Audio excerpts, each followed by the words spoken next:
All right, tomorrow's the 4th of July, and the city of Bay City is working so hard on all those last-minute preparations for this week's big events. This morning, we say hello to Earl Bovia here to talk about this big, massive Bay City Fireworks Festival. If you have not been out there, I've been a few times. It is fantastic. And I have always wanted to ask, what kind of planning goes into this? And volunteers. Well, the planning basically starts once we're done. So we take a little bit of time off after the festival, but we basically are starting a year in advance to plan this.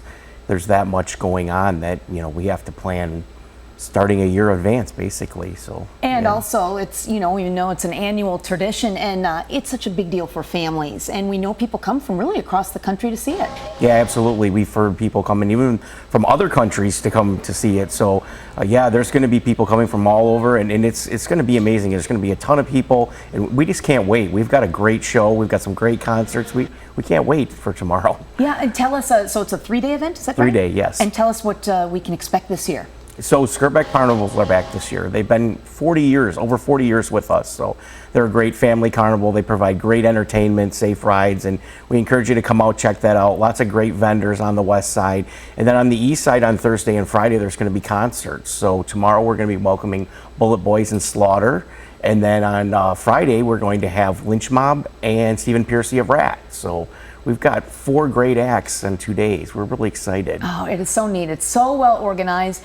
For families that are planning to come, talk about, if you could, logistics of getting there and what we need to know. So some of the good things that we have planned is that there's going to be no bridge closures. There was a thought that Lafayette Street Bridge would be closed, and from MDOT we have actually received information that they will not be closing until later in the summer. So there'll be no bridge closures. They're halting all construction projects in Bay City. Okay. There are a few road closures that you saw. I think earlier you guys mentioned that. Those are street closures that are like for Midland Street and downtown that we have for social districts and things like that. So it's not going to affect this. Right, exactly. Where do you recommend people park? So there are a lot of public parking lots on Midland Street, off from Midland Street and downtown. There's also a bunch of public parking there as well. Parking in the park actually this year will be a little bit limited. We do have some spots that we'll be selling, but it is going to be limited right in Vets Park this year. Oh, there is so much happening there. And we should mention that entrance to Veterans Memorial Park, $2. Admission to Winona Park, $5.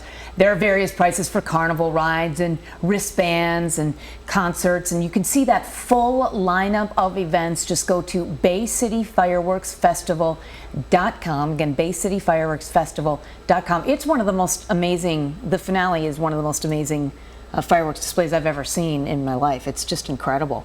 What does it take to put that side of things on?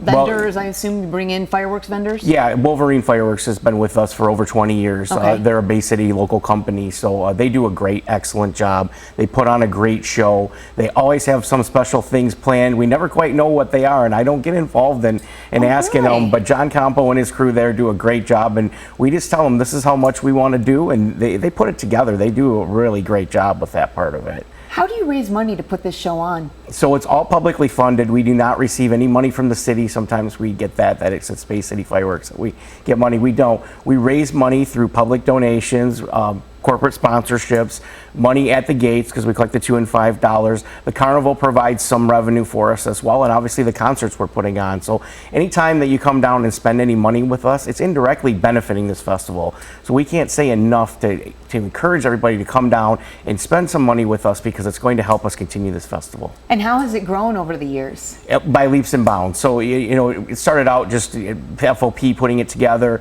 and just some guys lighting off fireworks to what it is today, to a 3-day festival and a carnival and all the other things that it's become. My predecessors, Terry Watson and Doug Clark, have done a great job, and I'm just got the wand to pass it on to me, and I'm just trying to take good care of it and make it better than what it has been in the past. All right, Earl, we appreciate it. There's so much to look forward to. Again, BayCityFireworksFestival.com.